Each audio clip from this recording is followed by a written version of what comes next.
ধরুন আপনি রাতের বেলা বন্ধুবান্ধবদের সঙ্গে গল্প করে কিংবা আপনার কাজকর্ম সেরে রাত 10টার সময় বাড়ি ফিরলেন, বাড়িতে ঢুকলেন, ফ্রেশ হলেন, খাওয়া দাওয়া করলেন, ঘুমিয়ে পড়লেন। কিন্তু আপনি কি জানেন এর পিছনে আরও একটা ঘটনা ঘটে গেছে, যেটা আপনি মোটেও টের পাননি? তাহলে আসল ঘটনাটা বলি।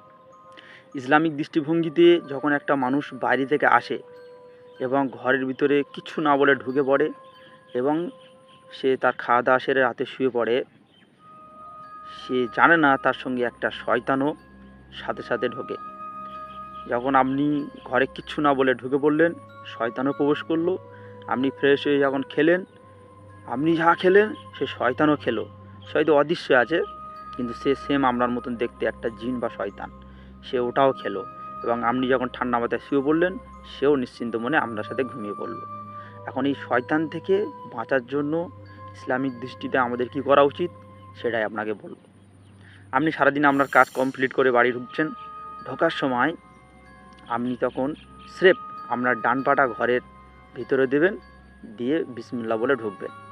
এছাড়াও আর একটা দোয়া আছে, বিসমিল্লাহি ওয়ালাজনা ওয়া বিসমিল্লাহি খরাজনা ওয়া আলাল্লাহি রাব্বানা তাওয়াক্কালনা। এটা বলার পরে আপনি যখন ঢুকলেন, আপনার পরিবারের আর যদি চেষ্টা করবেন স্ত্রী আব্বা মাকে সালাম দেওয়ার পরে আপনার জামা কাপড় খুলবেন। জামা কাপড় খোলা হয়ে গেলে, ফ্রেশ হয়ে গেলে আপনি খেতে বসবেন। খাওয়ার শুরুতে আপনি বলবেন বিসমিল্লাহি ওয়া আলা বারাকাতিল্লাহ। যখন কমপ্লিট বলা, তখন আপনি খাওয়া শুরু করলেন। খাওয়া শেষে স্রেফ আলহামদুলিল্লাহ বললেন, ইতি যথেষ্ট।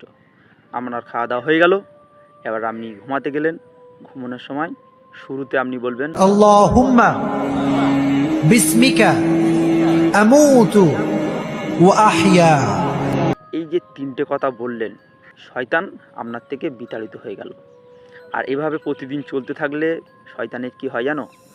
আপনার মতন দেখতে হুবহু সেই জিন শয়তানটা দিন দিন দুর্বল হতে লাগে। এত দুর্বল হয়ে যায়, তখন পাশের বাড়ির সেম ওরকম কারোর মানে কপি শয়তান যখন দেখা করে, তখন বলে, কিরে ভাই, তোর শরীরে এই অবস্থা কেন? তখন সেই শয়তান কি বলে জানো? ভাই, আমি যার সঙ্গে থাকি সে প্রতিটা কাজের শুরুতে বিসমিল্লাহ বলে, শেষে আলহামদুলিল্লাহ বলে, সুবহানাল্লাহ, আল্লাহু আকবার, সে সবসময় আল্লাহর নাম নেয়। যার কারণে আমি তার সঙ্গে থেকে থেকে আমি মানে আমার নিজটা কিছু হচ্ছে না। আল্লাহর নাম যেখানে নিল, সেখানে তো আমরা শয়তান সেই জিনিসটা ব্যবহার করতে পারি না বা খেতে পারি না। তো আমি দুর্বল হয়ে যাচ্ছি, তার পরিবারের লোকেরও কিছু করতে পারছি না। তারা খুব আল্লাহ প্রেমী, আল্লাহ রসুলের কথা অনুযায়ী চলে। তো বন্ধুরা, আমি অবশ্যই বলবো, আমরা যখন ঘরে প্রবেশ করবেন এবং ফ্যামিলির মধ্যে থাকবেন, সবসময় আল্লাহ ও আল্লাহ রসুলের কথা অনুযায়ী চলবেন। দেখবেন এই সমস্ত শয়তান থেকে আপনারা ভালো থাকবেন।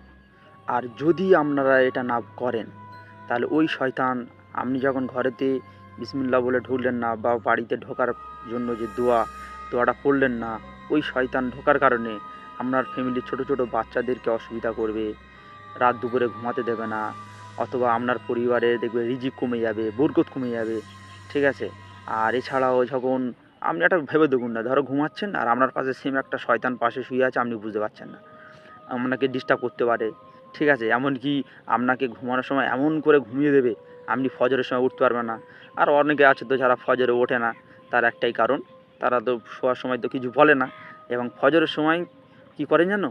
ওই শয়তান কানের ভিতরে টয়লেট করে দেয়, কান বন্ধ হয়ে যায়, সে শুনতেই পায় না যে বাইরে আজান দিচ্ছে বা ফজরের ওয়াক্ত হয়ে গেছে, সে ঘুমাতে পারে না। এইভাবে আস্তে আস্তে একটা মানুষ কাফেরের দিকে চলে যায়।